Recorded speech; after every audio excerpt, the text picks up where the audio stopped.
Introducing the Intuitive Hour. Awaken your inner voice with psychic medium, author, and intuitive life coach, Michelle Beltran. The Intuitive Hour will empower you to learn how to magnify the powers of your intuitive voice. Listen in and expand your understanding of what it means to be psychic and how to awaken, amplify, and trust your inner voice. Hello and welcome. This is the Intuitive Hour, Awaken Your Inner Voice, where we discuss all kinds of topics every Monday about intuition, psychic development, and your spiritual growth. I'm your host, Michelle Beltran. All right, today is a quick but jam-packed episode I think you're going to appreciate. The topic, how to read others. All right, let's go through some steps that are important as you embark upon reading others around you and developing your psychic ability and intuition. First and foremost, introductions. Your client, your readee, wants a warm welcome. Be sure that you give this. They want to hear in your voice that they are safe with you. Let this resonate from within. You're in charge. They are here to listen to you, so take the lead. All right, you'll want to talk about what's ahead and how will the minutes with this client unfold. Meaning, if there are expectations that you have, state them now. Also, invite your client's words on this as well. One expectation I have is that clients begin us with their first question, should they have one, and most do.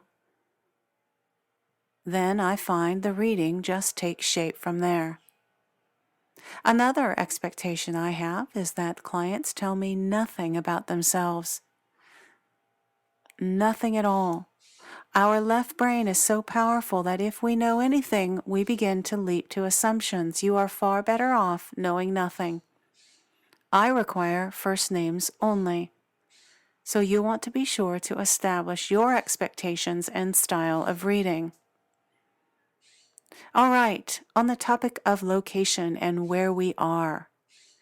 It is essential that you have created a very quiet and uninterrupted space that you feel comfortable. This is paramount. Be sure to sage your reading space regularly to clear out old, stuck energy. Be mindful of the ticker. In most cases, your client will lose track of time. It's your job to be on top of this as well. And you might lose track of time also. So set a timer so that you can begin to gradually come to a close 5 minutes before ending. Also, remind your client at the beginning of the session of the time length that you will be in the reading together. Set an intention and say a prayer.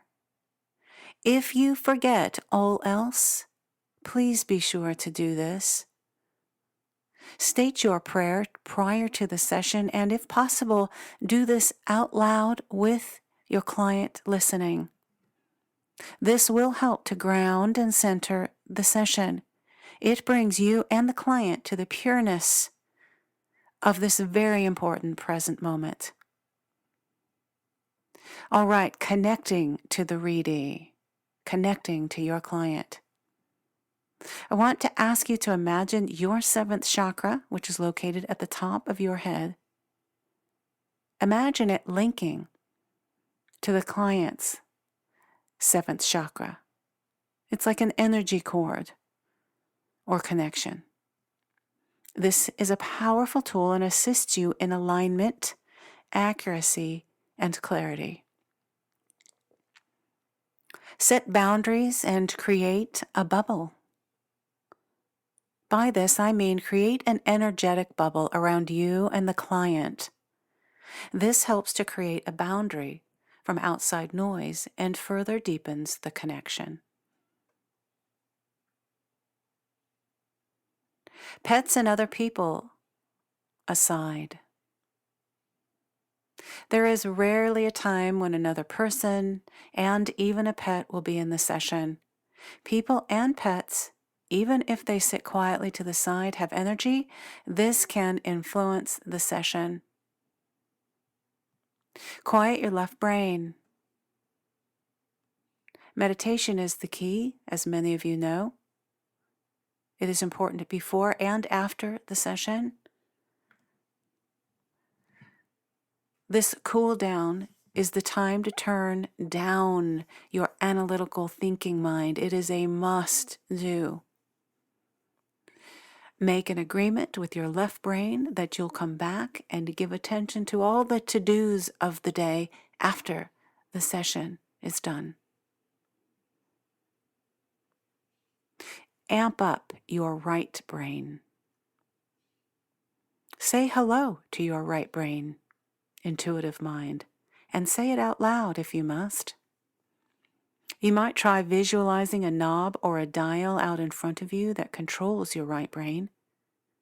Watch the dial as it rotates and is turned all the way up.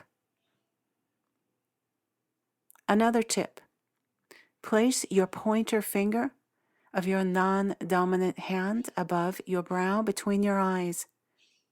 Rotate it clockwise and then counterclockwise a few times. This will send the message to your third eye, the seat of your clairvoyance, to begin opening. Finally, you'll want to end your session and do a clean out with the separation rose. So, when you are complete, ask that any energy from the client that is lingering or might have come to your space to go to an energetic rose you have created out in front of you, the separation rose. Then ask that any of your energy that might be lingering or that went to the client's space also go to the rose. Then watch as this rose floats into the sky and absolves all energies, returning to where they are meant. Remember, establish your reading routine and stay consistent with it every time. Use your psychic tools: grounding, running energy, prayer of protection. All of these are available in podcasts here at the Intuitive Hour. If you need a reminder, do visit them. All right, everyone. That is our episode on how to read others. I do invite any questions or comments about this wonderful topic at mbeltran@michellebeltran.com. All right, have a wonderful rest of your week. Thanks for listening to the Intuitive Hour. If you're inspired to take your intuitive development to the next step, be sure to enroll in Michelle's newly released Kickstart Your Intuition e-course at michellebeltran.com.